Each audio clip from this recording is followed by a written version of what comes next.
Mga kapuso, steamed kakanin o salapusop ng mga bigwenyo ating tikman sa report ni Ivy Hernando.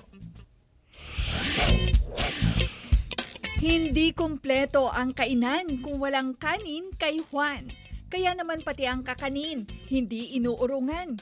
Hindi lang ito laman ng iba't ibang okasyon o selebrasyon. Madalas merienda na rin.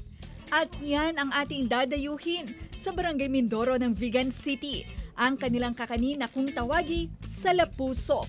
Si Joylyn at kapatid nito ang halos araw-araw na nagluluto ng salapusop na ilang dekada ng recipe ng mga Ilocano.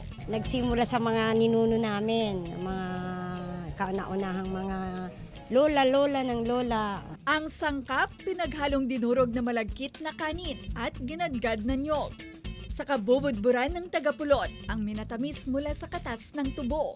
Ilalagay ito sa ibabaw ng bao at ilang segundo lang, luto na ang salapusop. Amoy pa lang nakakatakam na. Steam ang paraan ng pagluluto ng salapusop. Pinasadyang lutuan. Sa gitna ng bao ay binutasan kung saan doon idadaan ang tubig na siya magluluto sa kakanin na salapusop.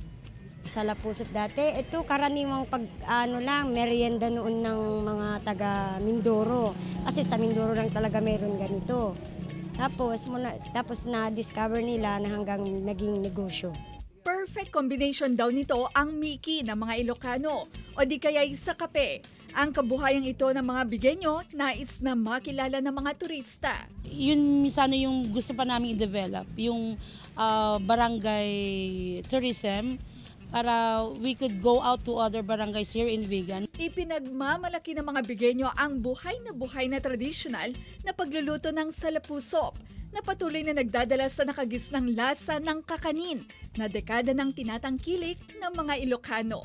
Kasama si George Benson, Ivy Hernando, One North Central Luzon.